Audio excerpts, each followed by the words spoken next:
What's happening, Reese? Good morning. Good morning. How are you? Good to be here. Thanks for having me.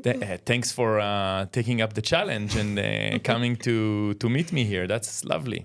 I'm really excited to, do this podcast today with you, getting to know a bit more about you and also talking about all things NLP, sales. Ooh, ooh, ooh. That's amazing. That's really amazing. I'm so happy that you came.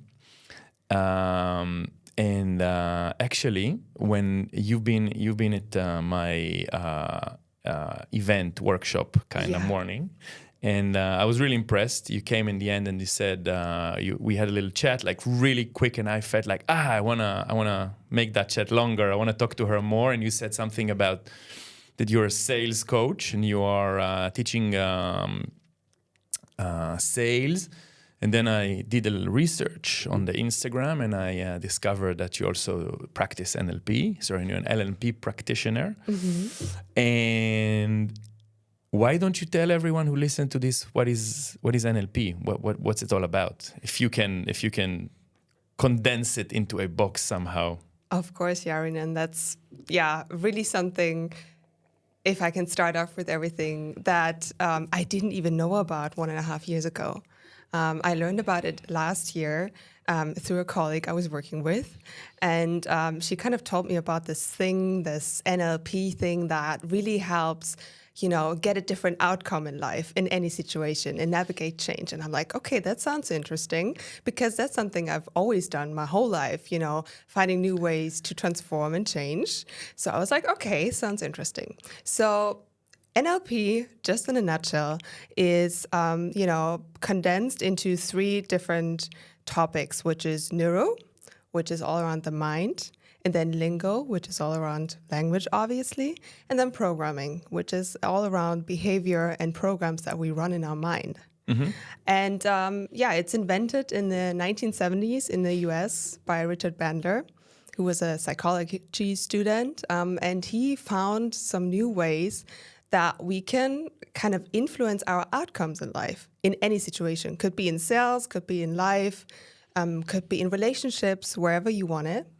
And, honestly, it changed my life because I realized that we can work on anything we want and we can transform it into anything we want.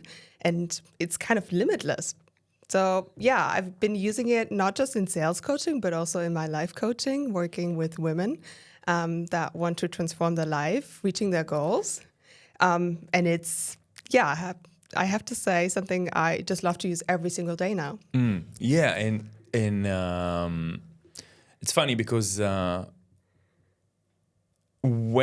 time I meet or discuss with someone that is in the field of NLP, mm-hmm.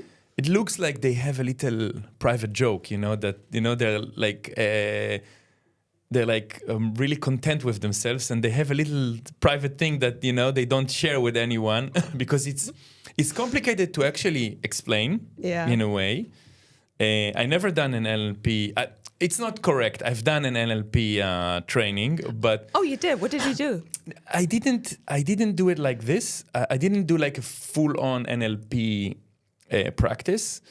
I was going with my wife to do a morning meetup, similar to what you've been, just a scale up like hundreds fold, so like 500 people mm-hmm. In a big theater, and there was this mentor guy. His name is Alon. And he was selling his 3-day big mentorship program, mm-hmm. and he was doing some NLP techniques to mm-hmm. use for his sale approach, and I really like that. He didn't say that, but later on I discovered that this is what he do, and he also promised that in those 3 days he will touch on NLP, mm-hmm. and we signed up to do the 3-day coaching thing. Oh wow! Yeah, we signed up, me and my wife together, and we went for 3 days. And it's a lot to digest in those, those intense mentors, success mentors or stuff like that.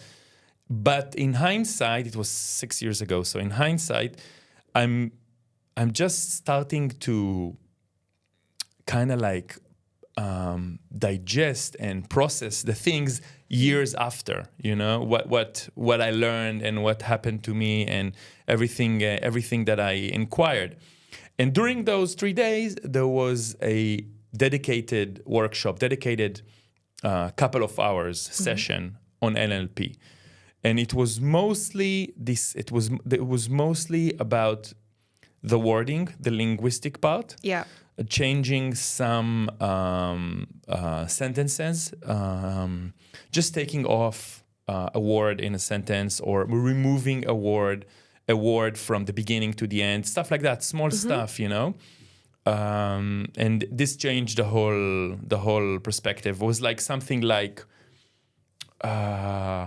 don't say I can't afford it. Yeah. Say, how can I afford it? Or what should I do to afford? Like stuff like that, little things.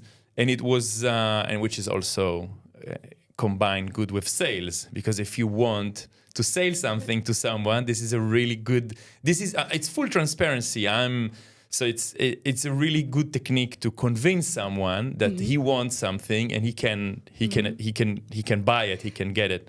Yeah. So to be honest, NLP also has got sort of a bad reputation sometimes. Yeah. Because, of course, if you can influence a different outcome, of course, you can also use it, for dark matters in a sense, using it to influence people to do something they might not want to do. But the great thing is, if we're great salespeople, just as we are, I think both of us, because we're both working with people, selling some sort of solution and product, we can, of course, help them reframe the thoughts they have around a certain situation or product.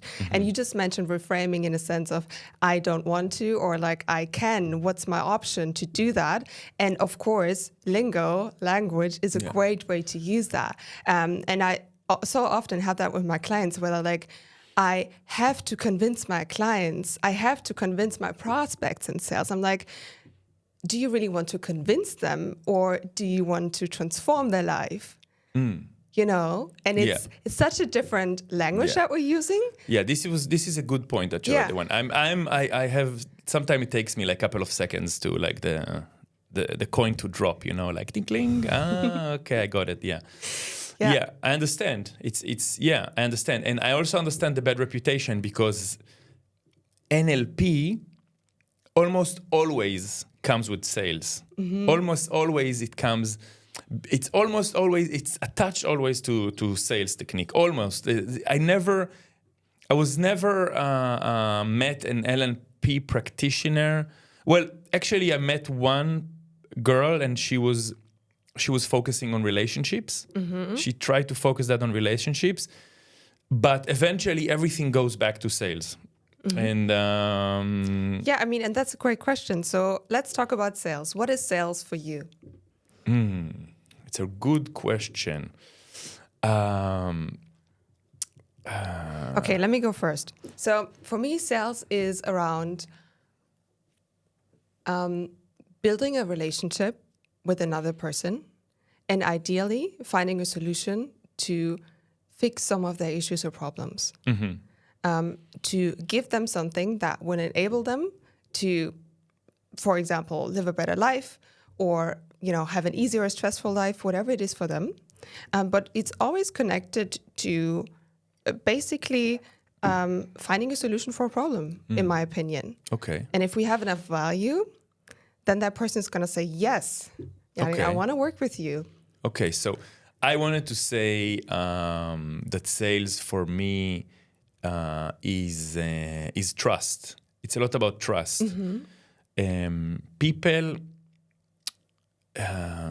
People that are good salesmen are usually are very trustworthy people.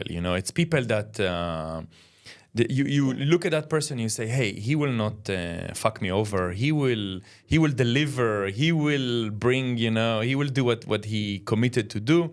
And this is for me what sales is all about. So it's a lot about trust. As much as you convey trust to the other person, as much as he will be feeling comfortable, displaying or showing you what's going on. Yeah, exactly. Or and actually proceed with the sale, which is, on the other hand, it's different from marketing, because sales and marketing are not exactly the same thing. Yeah. Marketing is, I heard this phrase once, a good marketer skill is to separate a person from his money. So this is a marketer job, and sales is more about trust. I think 100%, and it's all about building rapport. Yeah. Basically, what I did in all my jobs or in any conversation, also now, of course, having a program that I'm talking about to prospects, it's all about building some sort of connection and finding common ground. Yeah. That's basically rapport, and rapport is just so essential. And very often in any conversations I have when I give sales coaching, people want to lead with the product first. They are like, I have this amazing program. It's 12 weeks. You should sign up because it's going to help you be better at speaking at a podcast. I'm like, yeah, well, that's great, but you don't even know what they need yet. They haven't even thought about doing that with you because they don't know if they can trust you yet. Okay. So this is where trust and rapport comes in. And rapport is the basic thing, the foundation for any sales conversation. And I'm so glad that you also brought up, because it's exactly connected to trust. Building rapport, aka trust, is all about finding some common ground. For example, we just talked about that we both have some German heritage, for example. Yeah. That is something we can build on. Yeah. Understand. I'm going to challenge you. Okay. So you've been at the event I hosted a week ago or something. And when you've been at the event from a sales coach perspective, what was my good things that got you wanted to do business with me, and what was the bad things that made you, bad or negative things, let's say, that made you eventually not proceeding with the program I offered? Okay, full transparency? Full transparency. Okay, good. No hard feelings. No hard feelings. Okay, good. So I think, first of all, what I really loved was the entrance you had when you were talking about your story about how you actually got to the podcast lab, how you started your filmmaking career, also talking about some of the failures, kind of talking about your hero story. I was, with you. I was, sitting in that van with your, broken shoulder, just falling off, what was it called? A lifeguard tower. Lifeguard tower. I was in that situation. So I think that was really powerful to also take us with you on that journey, to relate to you and understand where you're coming from and who you are as a person. And I think it was really showing a lot of, I was having a lot of empathy for you in that moment. Which really helped me create some boundary, some sort of connection already, because I felt like, okay, I can relate to that guy. I'm also very ambitious. He's ambitious. He has been traveling a lot, which I also love. Also, part of my family comes from the filming industry. Okay, wow, yeah, we have a connection. So that was a great start to build rapport. And then also talking about the biggest thing that everyone needs, attention. That was really grabbing my mind, because you were, actually asking us for it, and everyone was like, okay, what is it? We want to know. That was creating tension. That was really good. And then later on, when we were, also talking, I remember what else we were talking about, what kind of podcasting is about and why it's so essential. I really also loved looking at some testimonials, so I know how it's used and why it's used. I think for me personally, at the end of the session, we were talking more about, also why it could be a great opportunity for us I think the reason I didn't sign up right away is because I just learned about podcasting that day. And I think what you did, your technique was to kind of like say, okay, this is today's offer. Today, you can have this one offer, which I love because it's kind of scarcity, which is great. You know, you can use that to make me feel like, okay, I need to think about this offer. It's only for today. But at the same time, I wasn't even ready in my mind to completely think about signing up for a podcast when I entered the room 2 hours ago.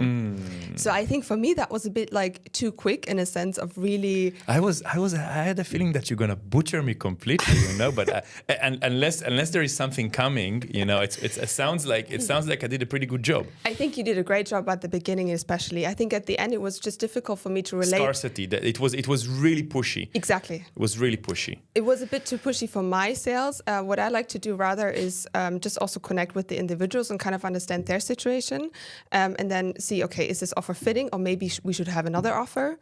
Maybe let's do another follow-up meeting, something like that. But what I also love like what we do now. Exactly. I was just going to say, you did a follow-up with me, which is great. And you did it really quickly. Like, hey, great that we connected. We'd love to talk more about NLP and sales. So that got me hooked. And I was like, okay, well, great. I would love to try this out. This is the chance to also connect a bit more. So I think you did a great job on that. I think just the scarcity was kind of like putting me on the spot too much right away. You know what I mean? 100%. And I'm going to be completely honest. First, I want to say thank you, because it's you didn't butcher me at all. You didn't like I had in my mind, because when you said full transparency, no hard feelings, I was like, oh, she's gonna kill me now. But now when you said it, it sounds like you gave me pretty much like complimentary, so it's good. Not complimentary, compliments. Well, it's also the way you put it, and I don't like to like butcher people. Why should I? Yeah, no, definitely. But regarding the scarcity, it's for me, it's paramount for sales. You have to put a person in a position that, okay, there is an urgency. I have to take action. I have to take action, and yeah, some people tends to get back to their shell, kind of like, oh, it's not for me. I'm not ready for it. And some people are like, are gonna move forward and charge. And to be honest, this is to do that. The offer, the offer I present in the end. This is the favorite part of the whole. For me, this is the favorite part. Of the whole presentation. I know you building up the tension. You were like, do you want the formula? Do you want the formula? Yeah. And I was like, yes, I want to see it. And then you right away put the offer afterwards. So we were all like listening, which was really good. Yeah. So it's my favorite part. And I'm gonna tell you another thing. When I was going to that 6 years ago to that mentorship thing, and when he was presenting his formula, I was like, wow, this is what I need to do. I want to go talk to people. He did it amazingly. He did it, but if you would see it, it's in Hebrew, but if you would see it, if you wouldn't be able to understand what I said, he did exactly the same thing. Like breaking down, bringing a value proposition. The value proposition needs always to have an extravagant number, which is very, very high and unfeasible for 99% of the prospects. Yeah. And then bring something that is tangible and make you wonder, hey, I can actually do it. Afford this as well, because you started with telling us how much is a podcast studio, and you were like, okay, well, normally per day is maybe 1,000 or something, and then we're like, okay, gosh, I can't afford that. But what you did in the moment, it's actually also a technique you can use from NLP or sales, is anchoring. So you anchored a really high price for us, which was the starting point. And then you were already coming down for us in such a high number, going from, I think, a summary of 4,000 or 5,000 up until around 800, Yeah. which of course was for me like, okay, wow, that's a great deal because I'm getting not just those 8 sessions, but I get this bonus and this editing. So I was like, okay, wow, that's actually a really good price. So you anchored it and then put it much lower for us to feel like, okay, wow, that's cheap. Yeah, exactly. This is textbook NLP tricks. Yeah. And when I was looking at this guy, I was like, man, this is like magic. This is like being a magician, you know. And I want to do that, you know. And right now, this is the thing I enjoy the most from the whole from the whole thing, from the whole studio. Now, okay, I'm gonna correct myself. I'm enjoying podcasting myself. Yeah. I'm enjoying the experience to have a studio. I love the space, but right now the presentation for me, that's the highlight of the you know, that's the highlight of the month. Okay. Yeah. And this is what I'm like thinking. Okay, like I'm like right now in my mind, I have like an idea that I'm going to. Because I want to do it bigger. I want to do like a presentation for 50, 100 people, you know? Oh, wow. Okay. Yeah, but the problem is that I don't have the capacity here to give the product that I'm giving right now. Because if I'll have 100 people, actually, maybe in the conversion rate I'm talking about, so it's like, what was the conversion rate? Normally, what's your conversion rate after events like these? Like you had, I think, how many people last time? 20? I had two people sign up. Oh, well, that's good. Yeah. Out of 20, it's like 10%. Yeah. That's really good. Yeah, I think even less than 20. I think we were even 15. But yeah, let's say 10%. So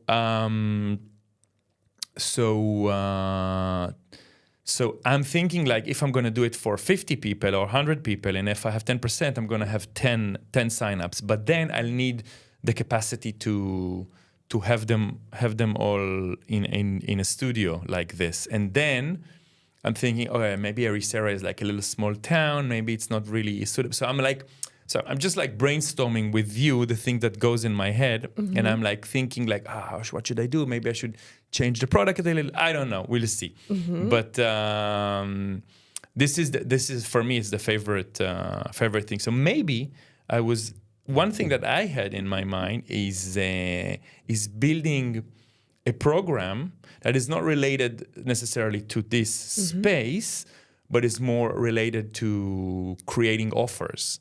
Like helping people craft their own value proposition, to craft their own offers. You know, people can because this is more. It doesn't necessarily needs to have a space. Yeah. And it doesn't necessarily needs to have you know. And I can do it in a bigger city. I don't know, like something that will be, you know, more repeatable. This is quite repeatable because I'm doing this. The one that this we're gonna have the 7 or 8 content squad starting in March. But I'm just thinking maybe I should do something like alongside with it that will have like that will not be attached to a property. Like meaning like I can rent a big space, and people can sign up. And craft their own value proposition or craft their offer. Let's say they, you know, like make them, you know, build their own offer in 3 days, you know, and present it. Yeah, that would be a great idea. I mean, you could have location independency, which is amazing. Yeah, this is the word I was looking for. Yeah, exactly. And you could think about a space, just need a couple flip charts, whiteboards, and throw a bunch of people in one room. And think about how you can set up those 3 days to make it a really interactive workshop where everyone can, you know, maybe even in groups, breakouts, or even just individually sometimes, think about their solution they're selling. Yeah. And I just did a workshop 2 weeks ago in Berlin. We were talking about and crafting a value proposition, for example. Okay. And what we did there, which was really, really effective, is you know, and which is also part of NLP, coming back to that, thinking about your customer, thinking about your, imaginary persona in that case, really creating such a, like, almost like an avatar. And thinking about their afflictions and affirmations. Afflictions, their pain. Think about their pain. Aspirations. Sorry, yeah, exactly. So think about what is going on in their mind, what is going on in their world, how does their everyday look like, what situations are they confronted with? Maybe they don't know how to start a business yet. Maybe they don't know how to start podcasting yet, and they're thinking about a way to get more attention. But how exactly are they getting it? And then thinking about their aspirations. So what are their goals? What is eventually what they want to achieve? Where they want to get in life to with their business, for example, in your case. And then really thinking about what the biggest impact would be for them, with the, for example, podcast they would create. Yeah. And, having that kind of setup where you think about aspirations and afflictions and understanding what the world of your customer is really, really helpful to understand the value that you're giving. So that could be a part of your workshop, for example. Yeah, okay. Okay, so just to summarize again, so I need to build an avatar of my prospect and think like what's in their head, what's their pain, what's their struggles, and how can I give them. So this is actually a really good tip, because so when I thought about this space, I thought like, okay, Ericeira is a little bubble, People don't have access to a lot of film equipment, video equipment. Yeah. Some of them doesn't even know how to operate it. They need to drive down to Lisbon. It's a bit of a hassle. I mean, it's just over here. A lot of the community around here is expats working and providing to themselves from remote work, from coaching, from doing stuff online, from being semi-influencers, stuff like that. And they will need some sort of a tool that will help them, like jump forward, get more attention, ease the process, make it nice and smooth and easier. So this is how I came up with this kind of like this space. And I still didn't come up with another great idea that will be unique for my next project. But I'm thinking. We will see. I can see that. Your brain is, running, your ideas are running, which is amazing. So I think it's just a matter of time. And if you think about the perspective of your customers, it's always the best way to create value. Instead of thinking, okay, what could I, create? It's also always around our prospects, our customers. So whenever you have a chance to do interviews with them, find out more about their challenges, that is the juice that we want. That is the golden nuggets that you can use for your offer. I mean, you probably did that already many times, also subconsciously, talking to me, talking to other people that are interested in the podcast lab, understanding their world can really help you create a unique offer. Understood completely. Besides sales, I want to ask you, why did you end up here in sunny Ericeira? Oh, wow. That's a good question, and there's a lot of things that happened throughout my journey to get to Ericeira. I think the biggest reason everything started is because I used to work in a completely different world and be in a completely different world 3 years ago. I was living in Berlin. I was living a 9-to-5 life. The corporate girl. I was living the corporate life. I was living my successful career as a sales leader, coaching and having a team that I worked with, doing, new business, outbound sales, and, going to the office almost every day, always the first in the office, of course, then sometimes leaving as the last. And yeah, I thought that is the successful life I was always longing for, because that's what I kind of thought is the means to having a good life. Working hard, making a career, earning enough money to go on great vacations, and just feeling great because you can do anything you want. Until I realized that this whole process of just work, eat, sleep, repeat, kind of Netflix in between too, and then just getting up and working again, was making me feel really drained and lost. Okay. Yeah. So you decided to change, change your location, change your luck kind of mentality, change and come to Portugal, which is a bit more easygoing and flowing.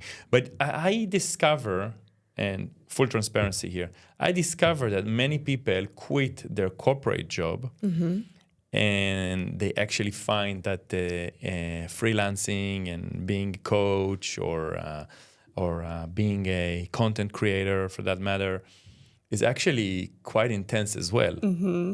Yeah, it's very true. And, I was really drained when I left Berlin, and when I decided to just go on a world tour with my now husband. And we went on this trip for 7 months, just traveling, nothing else, had quit our jobs, no clear direction.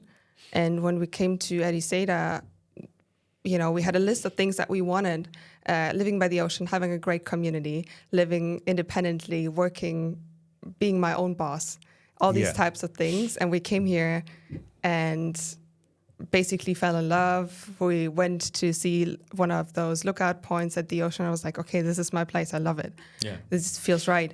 And now being here for almost 2 years now. 2 years? Yeah, almost 2 years. 1.5 years. In summer, it's going to be 2. I created my own business. I'm working fully independent. And yeah, I got to say, it's got its struggles too. Yeah. It's a lot of work. It's basically never stopping. Yeah, you're always around 24/7. Yeah, exactly. It's like I just told my husband 2 days ago, like, for some reason, my work never stops. Like, I always thought I could just put down my laptop and be done with the work. It's not like that. Yeah, exactly. when you finish coaching, you are producing content. When you are finish,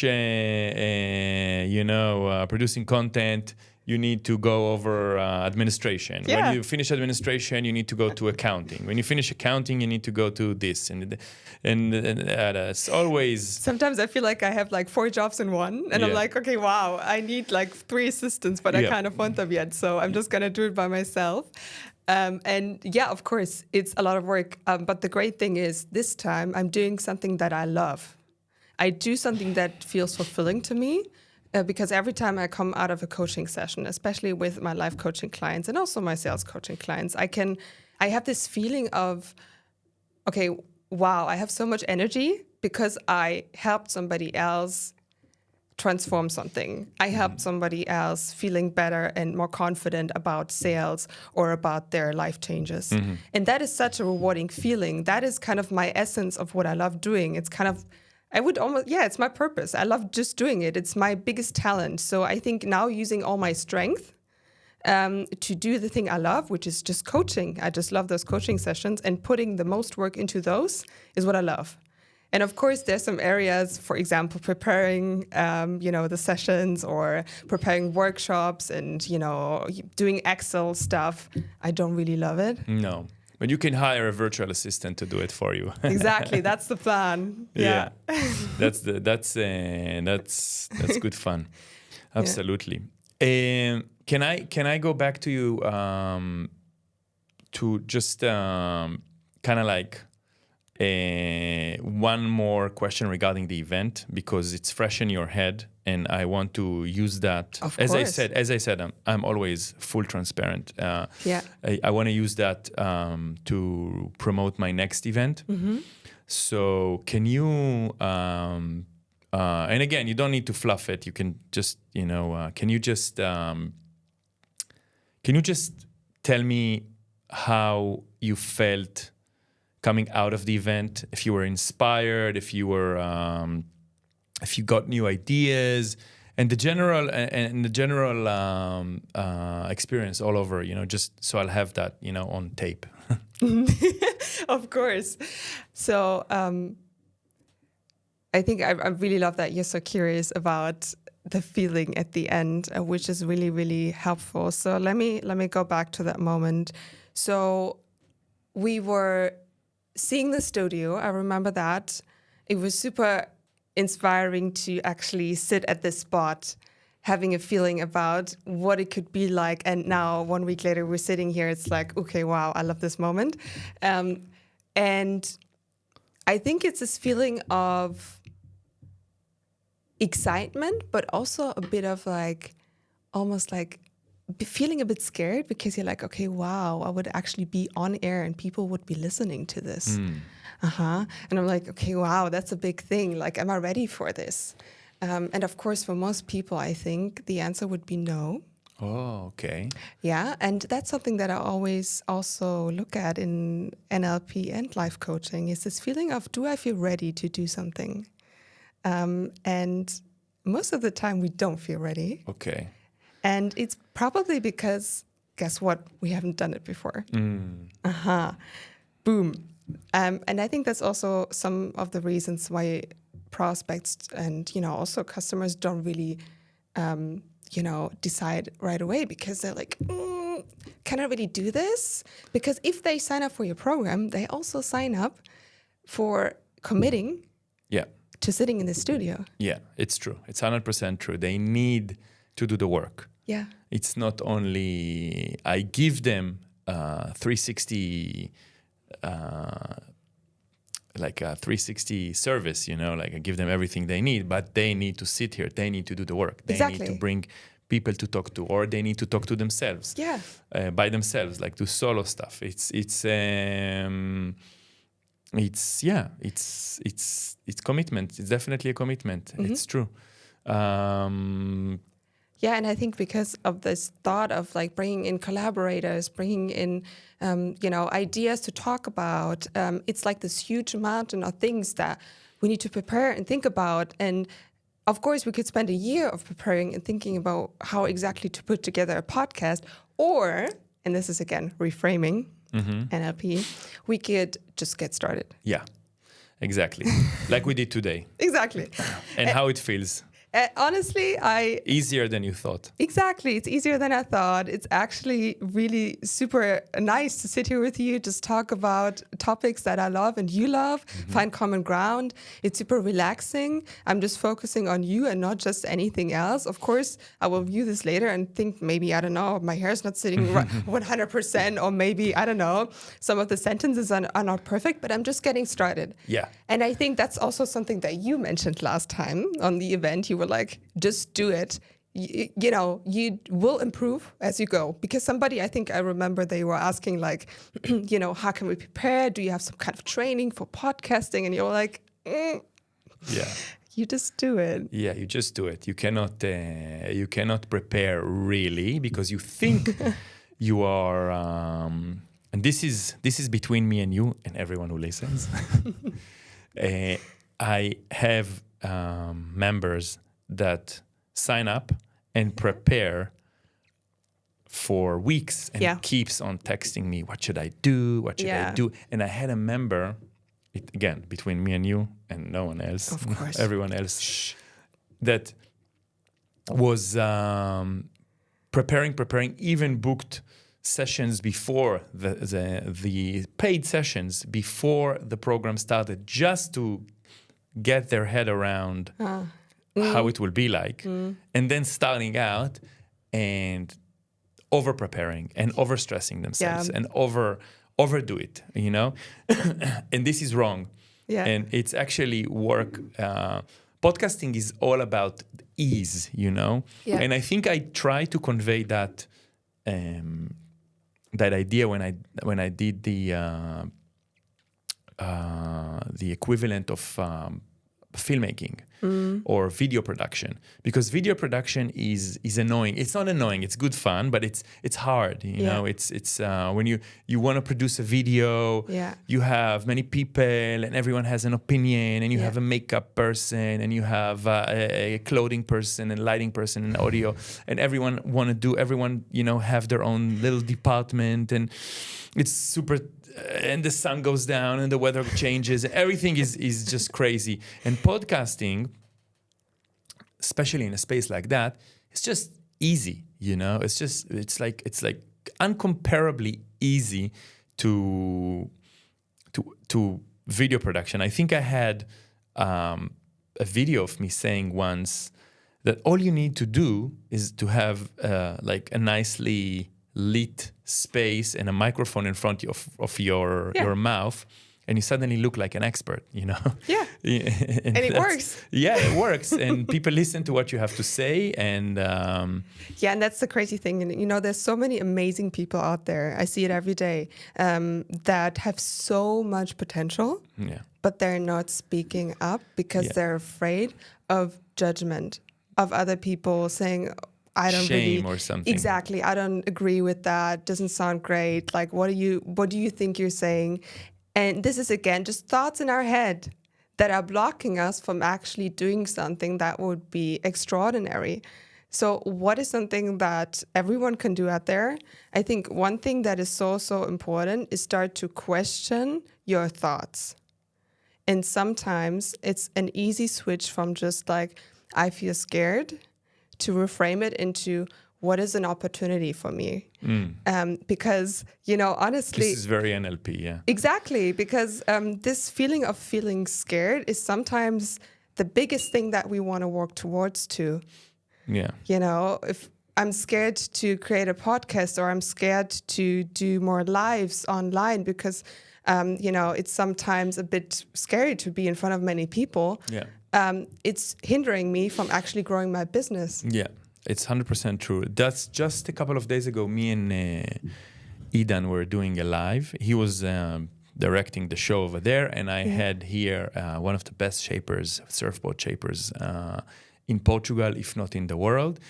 And I had no reason to make it live, to do a live broadcasting.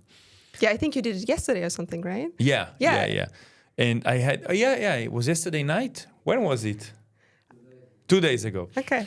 I didn't have any reason to do it. Why should I complicate things? Why should I make it live? I have all the system ready, editor waiting, you know, materials, chop. But I needed, you know, the challenge. I needed to be a little bit excited about something. I needed to see what. So it's always about, and I could prepare for a year, you know. Yeah. And this guy, I really want to talk to him for a long time. I'm surfing all my life, and he's like a person I really wanted to talk to, and is a really a figure in surfing world, well-known shaper. And actually, I have one of his boards, which is by far the best boards I've ever had. And I really wanted to have, and I said, just because I'm having here a high-profile guest, just because it's going to be like a bit more exciting, I'm going to make it live. I'm going to make it even more complicated, even more. And it was okay. I mean, the discussion with him was great. He was really, it was really fun. Regarding the live, there was things that need to be learned technically, and also how to bring more people to the actual show and keep them engaged and keep them there, because they come, they look for a second, and then they drop off. Of course, yeah. And so this is just things I learned. Yeah, you wouldn't have those learnings if you didn't do it, right? Yeah, exactly. So we're going back to the things that you just have to do it. Yeah. Just have to, like, you know, just do it, like Nike, like the Nike. Yeah, like Nike, yeah, that's 100% true. Do you still sometimes feel scared when you do something? I'm scared of things, of course. I mean, it's not, I'm terribly scared of heights. I'm terribly, which is funny because I'm really, really tall, but I'm scared looking from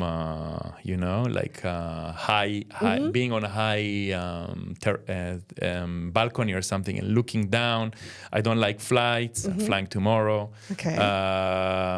But stuff like that, I don't like big waves, like very big waves. I'm okay with small to medium size. Big waves freaks me out, and I'm surfing all my life. So when you say you're scared of flying, I'm scared of taking off, not the actual flying, okay. just the takeoff. Okay. Not the flight. Well, if it's super bumpy, it's scary. But the flight itself, the takeoff is freaks me out. Okay. Like when it's like I feel like I'm on a rocket and it's like, just sending me to space or something. When when they're like launching a rocket, I'm feeling like it's a bit Yeah. Anyways. So just looking back at the first time when you had this rocket feeling, when did it start? I don't know. I think, when I was really young, I don't think I had it, but somewhere around my 20s or, something, around that, like 20 years ago, I started to have those thoughts. Yeah, when you were probably on the plane and it took off, and maybe one day it took off a bit more, like... Yeah. Yeah, I mean, that's like the memory that you still have. So this thought of, Also, the takeoffs and the landings are the most dangerous part of the flight, This is, where everything can go wrong. But you probably watched a couple of those. National Geographic exactly.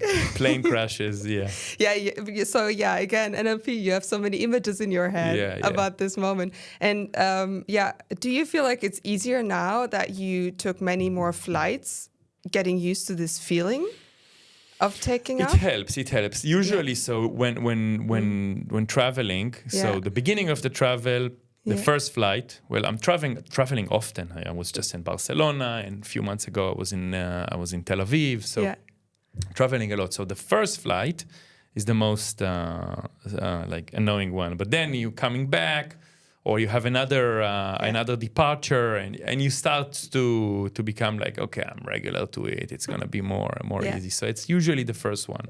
It's exactly the same with podcasting and anything new that we do in life, I think. The first one is really, really scary. It's like the plane taking off. It takes a lot of energy, a lot of, emotions and fear. But then the more you actually do it, you take off and it gets easier. And then you get up, above the clouds, and then suddenly you're just sitting there. They take off the sign of the belts, and you can stand up, chill, talk to someone.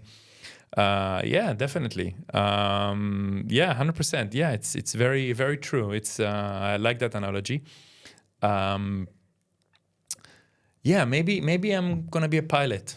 Maybe I'm gonna start flying school or something. I start flying on. Maybe I think it's cool. Have like a flying license. This is what it's called, flight license, something like that. Yeah, you can start with smaller planes and get used to it. Do a loop, do your own takeoff. Yeah. Hey, this could be a really cool concept. Yeah, maybe I'm gonna do it. Yeah, awesome, Reese. I want to wrap it up. I want to say thank you for coming. Thank you for taking the challenge. Of course. Thank you for spending the time here with me and talking. I think it was really lovely. I would be happy if you come again if you have any ideas and we can share. And thank you. You have any final words you want to say? I think where people can find you online, how can they connect with you? If you also have some goals in mind, some things that you want to achieve that seem impossible to you right now, let's have a chat and hop on a call to see what you could do and maybe even look at some techniques. My name on Instagram is Good Life with Reese, so go follow. I would love to talk to you and connect. And talk all things NLP. Also, you can find me for any sales advice on LinkedIn. My name's Teresa Lemstead over there. So, I would love to connect, and thank you so much for having me. This has been such a great morning session. Fantastic. Good job. Thank you. All right. Just do it. Woohoo.